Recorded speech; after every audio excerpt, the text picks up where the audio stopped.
Namaskar. Welcome everyone to the Snakemaster program.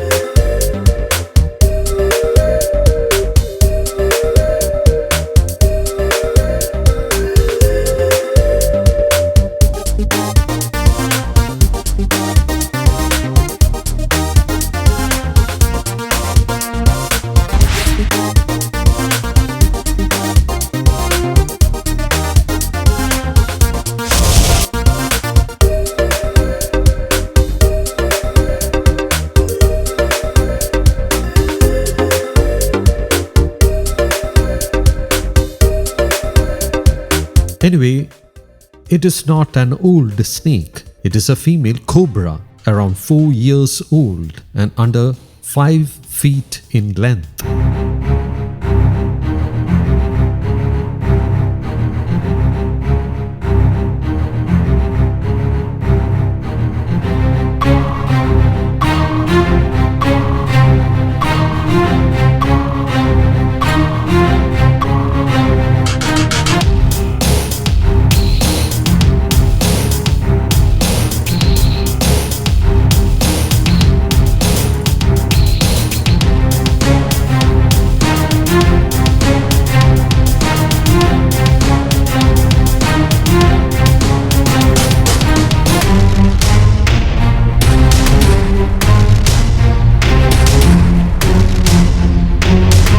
Most of the net twines are tangled around its head. I think that when its head got caught in 1 or 2 strands, it opened its mouth and kept twisting around. The twines then got caught around the fangs it uses to inject venom, and that's how it ended up in such a precarious condition.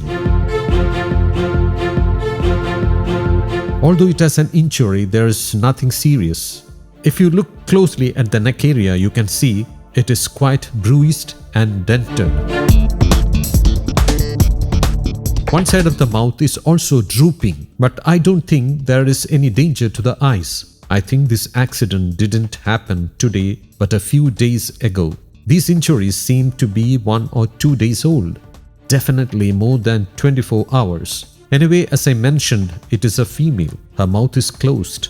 We can see the lips are uneven, the teeth are fine, and there is nothing wrong with the tongue either. She doesn't seem to have any other injuries. Anyway, she's only around 4 years old.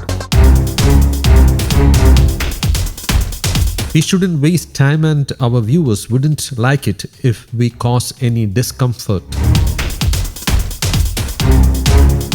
to such a helpless guest. We don't like that either. So we are placing this little guest safely into the bottle. Now we shall head to the next location in search of another guest. There are still many calls waiting for us.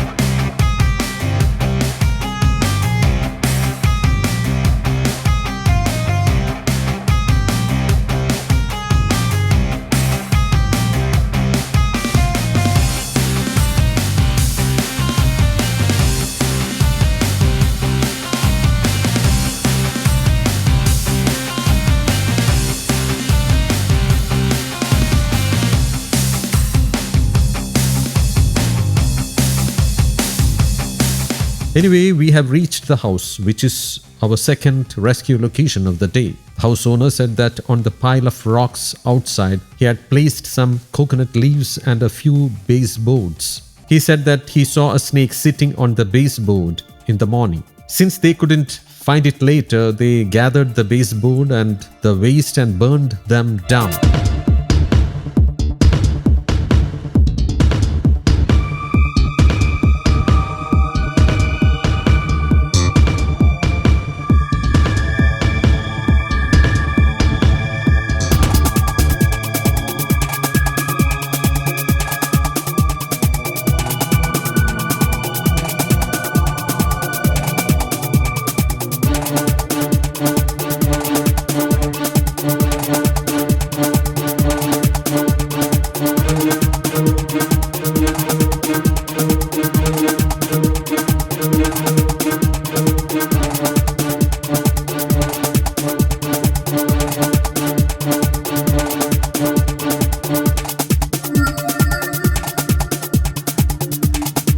This is a Russell's viper. It is almost 2 years old now.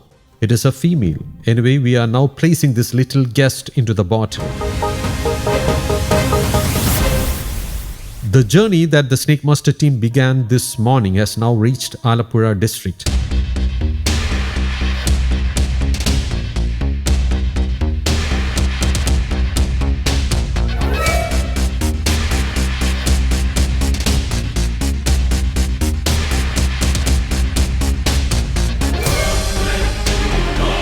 We have arrived at the rescue location. Here we can see a pole leaning against the inside surface of the well wall and a small snake coiled around the pole. It doesn't look like a venomous snake. I think it is a baby rat snake or something similar. I shall climb down the well with the help of a rope. The crowds of onlookers around are growing, and so is the commotion.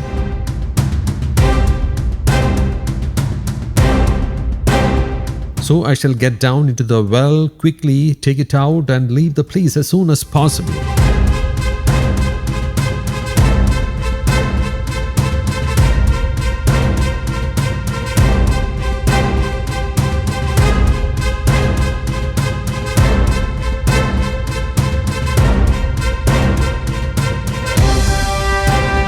This species is what we commonly see in wells in our area, what people call churutta in Malayalam. It is just a wolf snake.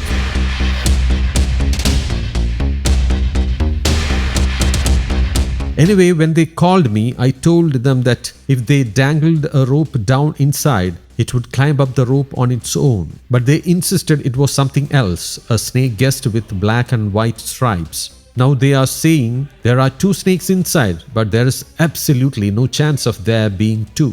It was wrapped around the other end of the pole. This is the creature known as the wolf snake. Although it bites quite readily, it is non-venomous. Usually we see this when we drain wells. It sometimes comes inside our houses to catch lizards. This is nothing but the wolf snake, known as churutta or chuvarpambu in Malayalam. It bites, but even if it does, there is no danger. Its favorite food is the lizard. It enters our houses only to catch lizards, and sometimes it ends up trapped inside a well. However, if this snake is present inside a well, there is also a chance of finding the common crate, locally known as shankuvarayan or vellikettan. The latter feeds on this species.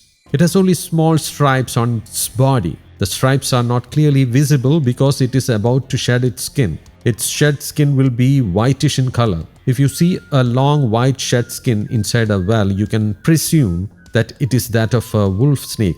It always coils itself in a figure 8 manner. When people get down into wells to clean or drain them, some have been bitten by this snake. Even if it bites, there is no danger. It has more than 40 tiny teeth. A bite may cause a small wound or slight bleeding, but there is no risk. This guest is the non-venomous wolf snake. Actually, we didn't really have to take pains to take it out. I told him that if we tied a rope somewhere and let one end hang down near the snake, it would climb up and come out on its own. Anyway, we are happy we could take out this snake safely, and now let us not waste any time. On our way back, we shall release it somewhere safe. It isn't dangerous at all. This is a common guest you often find inside kitchen cabinets or between the gaps of bathroom doors. We are putting it into the cover now. After taking down the address from this house and saying goodbye to them, we are heading off to another place in search of our next guest.